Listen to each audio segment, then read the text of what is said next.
इस पत्र को पढ़ो तो सही, शायद इसमें कुछ लिखा हो। पढ़ो।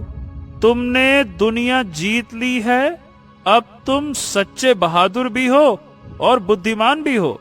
यही तुम्हारा सबसे बड़ा खजाना है। अब तुम्हारा भाग्य बदल जाएगा। इतने में ही उन्हें बाहर से घोषणा सुनाई देती है।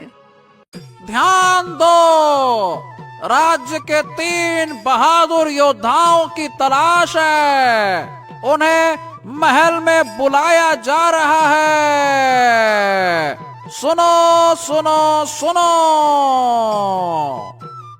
अरे भाइयों, तुमने सुना उस सैनिक ने क्या कहा? महाराज, हम तीनों की तलाश कर रहे हैं। चलो हम लोग राजमहल चलते हैं। हाँ भैया, चलिए चलते हैं। हम तीनों को अपना नकाब पहन के जाना है भैया। हाँ करण, तुमने बिल्कुल सही कहा।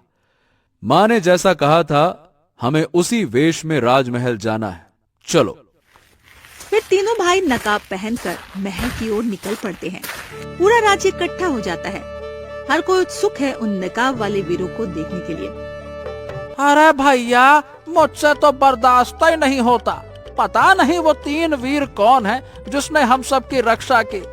अब मंदिर से तड़प उठ रही है कि जल्दी उनको देखूं। अरे बस कुछ देर और, देखना वो आते ही होंगे। तभी तीनों भाई नकाब पहने राजमहल में घुसते हैं। तो तुम तीनों नकाब पोश हो, लेकिन मेरी बेटी, मेरी राजकुमारी का हाथ मैं उसी वीर को दूंगा जिसने राज्य की रक्षा की और जिसने मेरे लोगों के लिए अपनी जान की बाजी लगाई। महाराज, मैंने राजकुमारी की जान बचाई। वो अदृश्य चोर राजकुमारी को उठा ले गया था, पर मैंने अपनी जान की परवाह किए बिना उसे खोजा और राजकुमारी को वापस लेकर आया। पिताजी, यही है वही आवाज, वही हाथ जिसने मुझे पकड़कर बचाया था। मैं इसे पहचानती हूँ, यही मेरा रक्षक है। ओ, तो ये तो हमारे राज्य का ही वीर युवक करण है। तुमने वो कर दिखाया करण, जो पूरा राज्य मिलकर भी नहीं कर सका। तुमने हमारी पुत्री को बचाया, मेरे राज्य की इज्जत बचाई। इसीलिए अब तुम इस राज्य के राजा बनो। अब दूसरे योद्धा सामने आए और अपने पराक्रम का प्रमाण दें। परी, मुझे अभी तुम्हारी आवश्यकता है। पूरा महल रोशनी से भर जाता है। परी सामने प्रकट होती है। अरुण, मैं कब से इसी क्षण की प्रतीक्षा में थी। कब तुम मुझे पुकारोगे और मैं तुम्हारे सामने आऊंगी। मैं चाहती थी मैं तुम्हारा नकाब हटाकर तुम्हारा चेहरा देखूं। अब कृपया अपना चेहरा दिखाइए।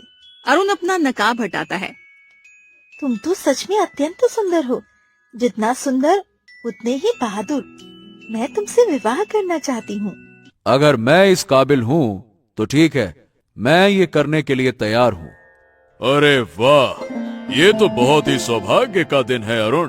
तुम अब परी लोक के राजा बन चुके हो।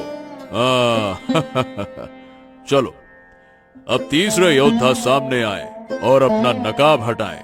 विक्रांत आगे आता है और अपने चेहरे से नकाब हटाता है। आओ।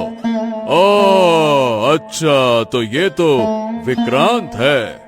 यानी कि तुमने आदमखोर को मारा और गांव वालों की रक्षा की। हाँ महाराज, मैंने उस दानव को खत्म कर दिया जिसने कई गांव वालों को मौत के अंधेरे में धकेल दिया था। तुम सचमुच अद्भुत हो। तुम तीनों भाइयों ने सिद्ध कर दिया कि एकता, साहस और विश्वास की ताकत से असंभव को भी संभव किया जा सकता है। ठीक है विक्रांत, मैं तुम्हें अपने राज्य के किसान का मुख्य रक्षक घोषित करता हूँ। सारी सभा जय जयकार से गूंज उठती है। हजारों आवाजें हवा में उठती है। जय हो। उस दिन से तीनों भाई खुशीपूर्वक अपनी दिखाने लगते हैं।